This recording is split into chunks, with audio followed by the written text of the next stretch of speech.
pretty lies. Look me in the face, tell me that you love me, even if it's fake. Hello everyone, welcome back to my channel commerce with Anjali Talwar. So आज हम एक new chapter start करने वाले हैं, cash flow statement.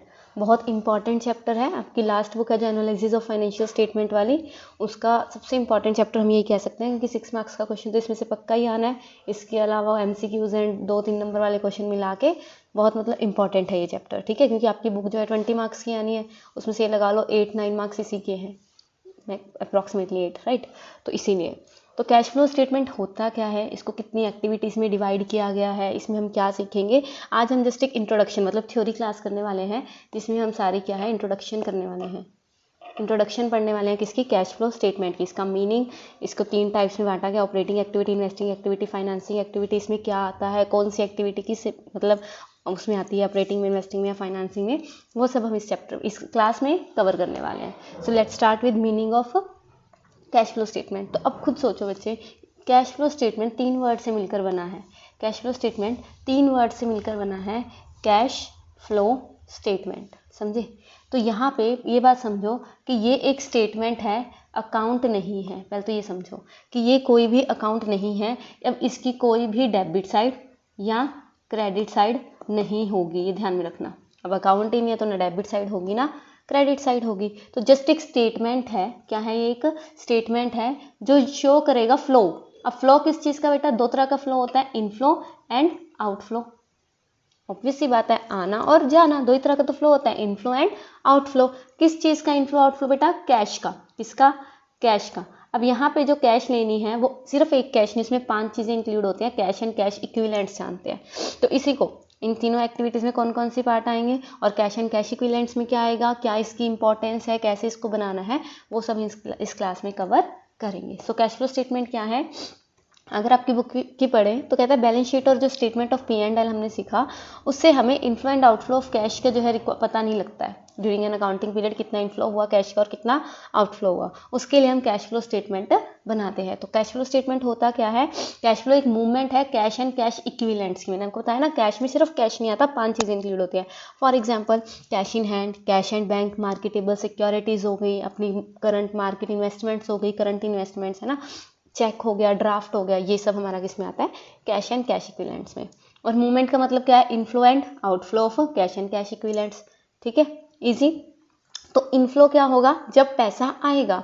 So inflow of cash का मतलब क्या है, कहता वो सारी transactions that result in increase in cash and cash equivalents, उसको हम इनफ्लो कहेंगे, पैसे का आना। और आउटफ्लो ऑफ कैश क्या है, जब पैसा डिक्रीज होगा, पैसा हमारे से जाएगा, हमसे दूर जाएगा। तो इनफ्लो ऑफ कैश में जब सेल होगी, कोई हमने ट्रेड रिसीवेबल से पैसा आ गया, इंटरेस्ट कमीशन रिसीव हुई, कोई नॉन करंट एसेट बेच दी, फिक्स्ड एसेट सेल कर दी, कोई मशीन बेच दी, तो पैसा तो आएगा ना। कोई लोन रिसीव हुआ या फिर शेयर्स वगैरह या डिवेंचर वगैरह हमने इशू किए, तो इस सबसे क्या होगा, पैसा आएगा, जिसको हम क्या कहते हैं, इनफ्लो ऑफ कैश। और यहीं अगर आउटफ्लो की बात करें तो पैसे का जाना, पैसा जाएगा कब, अगर मैं परचेज करूँगी, ट्रेड पेबल्स को, क्रेडिटर्स को पैसे दे दूंगी, एक्सपेंसेस पे करूंगी, है ना। नॉन करंट एसेट, अगर मैं कोई मशीनरी खरीद के लाती हूँ तो पैसा जाएगा, ऑब्वियस सी बात है। लोन्स वगैरह अगर एडवांसेस में किसी को दूंगी, या फिर कैश पे टू रिडीम, अगर मैं शेयर्स या डिवेंचर्स रिडीम करती हूँ तो भी मुझे उनको पैसा देना पड़ेगा, तो ये किसमें आ जाएगा, आउटफ्लो में।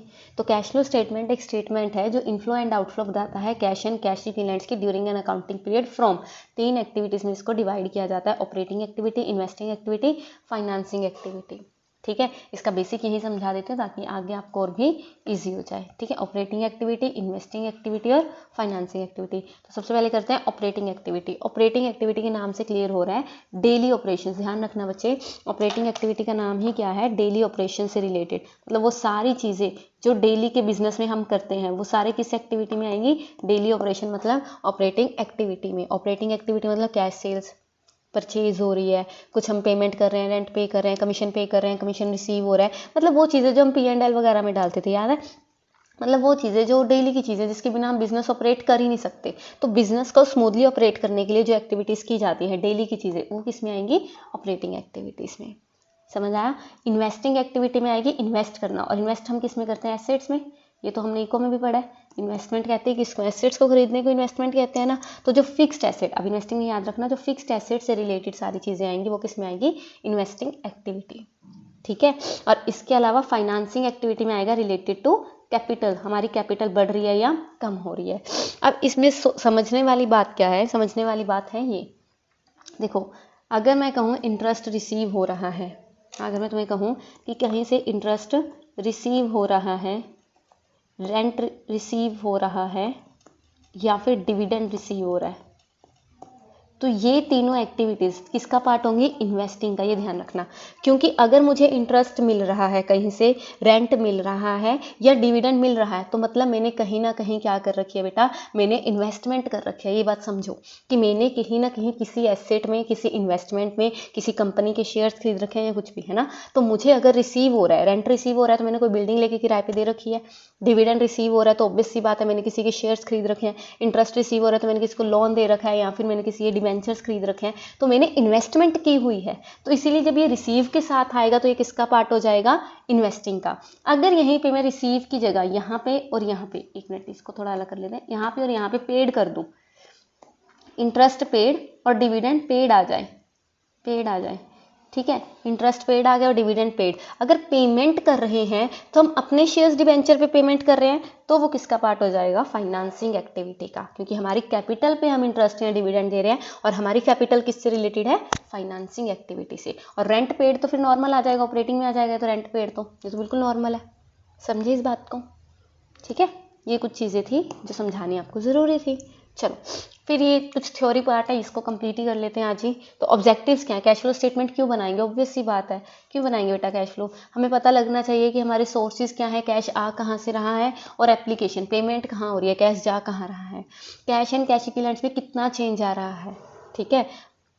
बैलेंस शीट में अगर cash and cash equivalent change हो रहा है, पिछले साल कुछ और था, इस साल कुछ और शो हो रहा है, तो वो क्यों हो रहा है, उसका रीज़न क्या है, कितना डिफरेंस आ रहा है और किस एक्टिविटी में ज़्यादा वो आ रहा है और किस में जा रहा है वो चीज़, है ना। तो वही मेजर एक्टिविटीज़ पता लगती हैं कि कहाँ से कैश ज़्यादा जनरेट हो रहा है, कहाँ पे ज़्यादा यूज़ हो रहा है, तो कैश बैलेंस का पता लगता रहेगा, ईजी। नेक्स्ट है बेनिफिट्स, इंपॉर्टेंस आ जाए, देखो सब सही में देखो, बेनिफिट्स आ जाए, इंपॉर्टेंस आ जाए, यूजेस आ जाए, किसके, कैश फ्लो स्टेटमेंट के। तो आप क्या लिखोगे, सबसे पहले शॉर्ट टर्म फाइनेंशियल प्लानिंग करनी है, तो हमें पता लग जाएगा कि हमारे पास कैश कितना अवेलेबल है और हमें कैसे इसको यूटिलाइज करना है। कैश बजट, देखो एक क्वेश्चन आता है, what is the difference between cash budget and cash flow statement.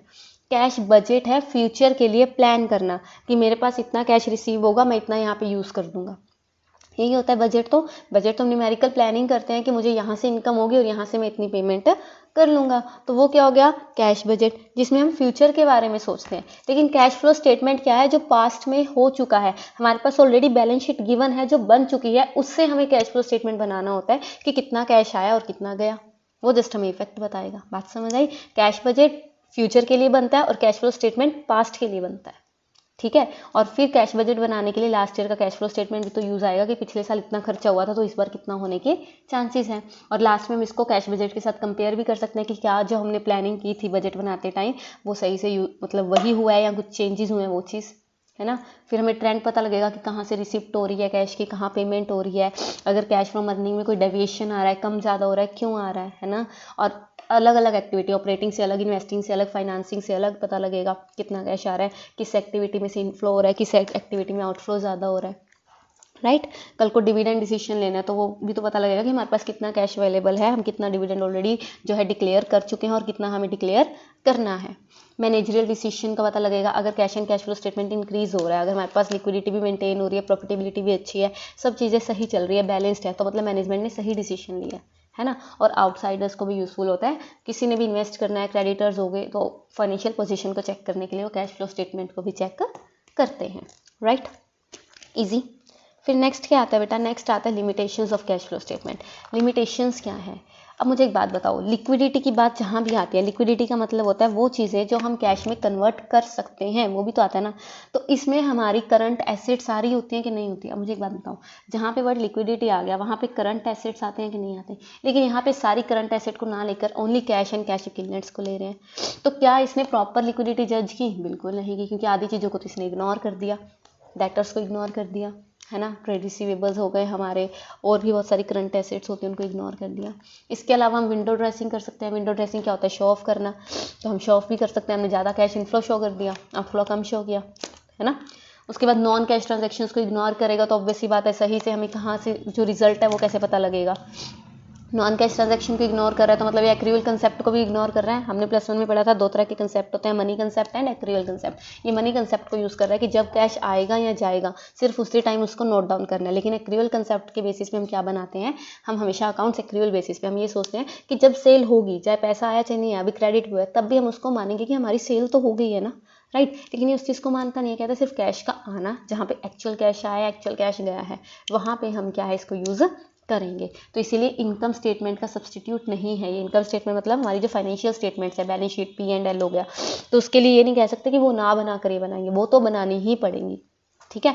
और लास्ट वन वही बताया मैं तुम्हें, पास्ट के लिए बनता है तो इसका नेचर क्या होता है, हिस्टोरिकल, जो ऑलरेडी हो चुका है, ठीक है, ईजी। तो अब मैंने आपको बताया यहाँ पे cash and cash equivalents word use हो रहा है। तो कैश एंड कैश इक्विवेलेंट्स में क्या आएंगे, वो चीज़ें जब हम मतलब ऑन द स्पॉट हम उसको कैश में चेंज कर सकते हैं, लाइक कैश इन हैंड, वो तो है ही है। कैश एट बैंक हम निकलवा सकते हैं आराम से। उसके अलावा शॉर्ट टर्म डिपॉजिट्स जो हमारे बैंक में पड़े हैं, current investment, short term investment जिसको मार्केटेबल सिक्योरिटीज़ या cheques and drafts on hand भी इसको हम कहते हैं।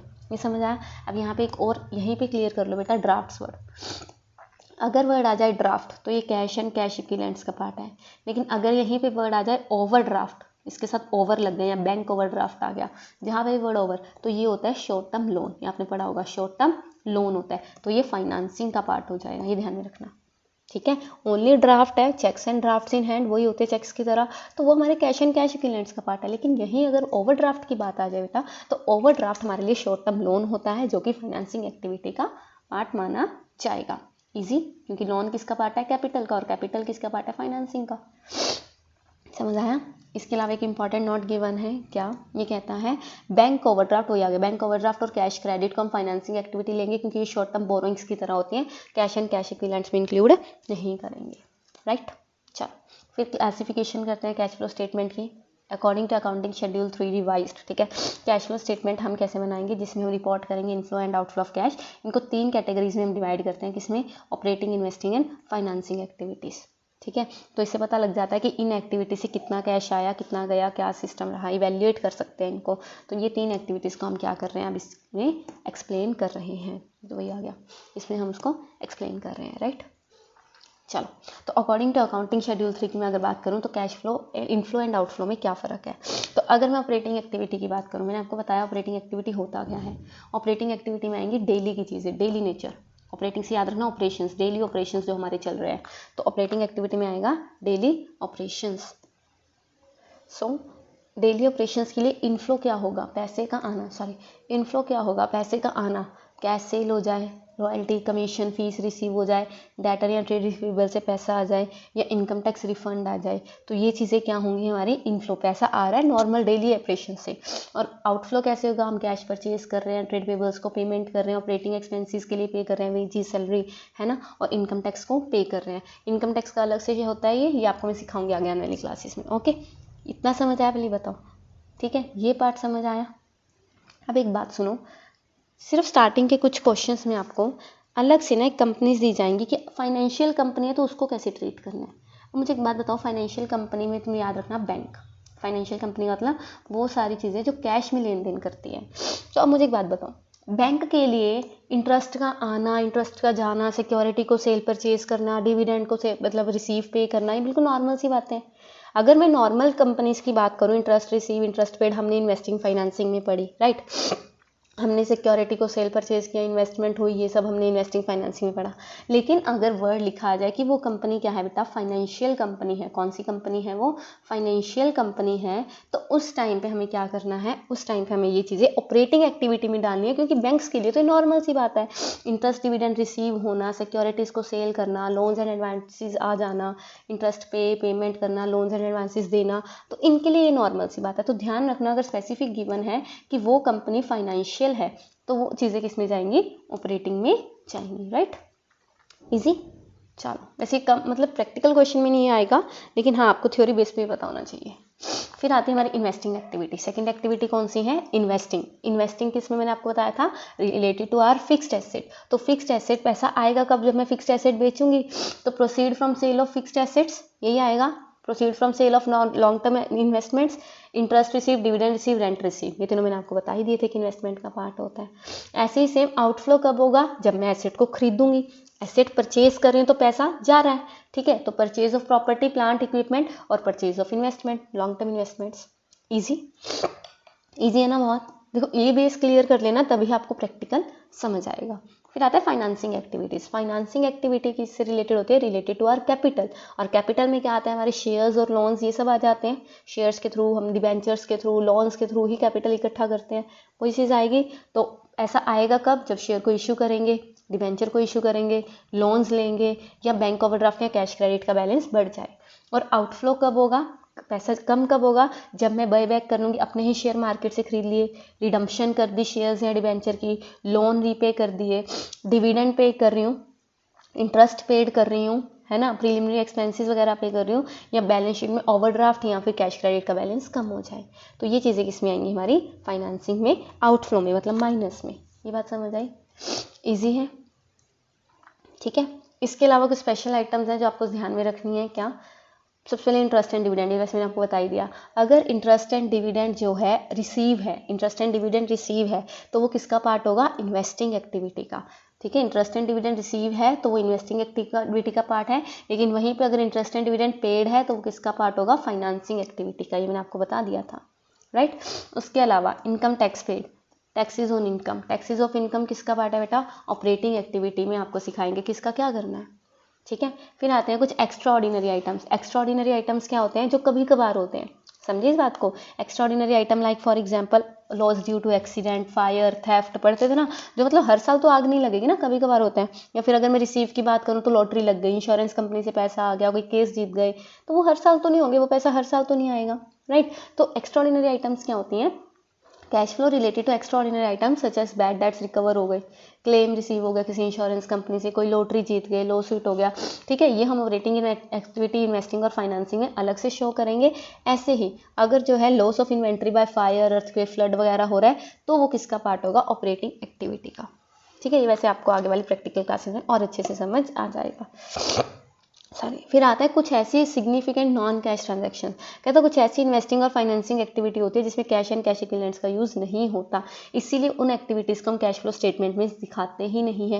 Like acquisition of asset bye issue debenture, वो हमने पढ़ा था शेयर्स वाले चैप्टर में, कंसिडरेशन अदर देन कैश। हमने एसेट खरीद ली और बदले में शेयर्स दे दिए, तो कैश का तो कोई इफेक्ट नहीं हुआ, इसीलिए वो शो ही नहीं होगा कैश फ्लो में, समझ आई।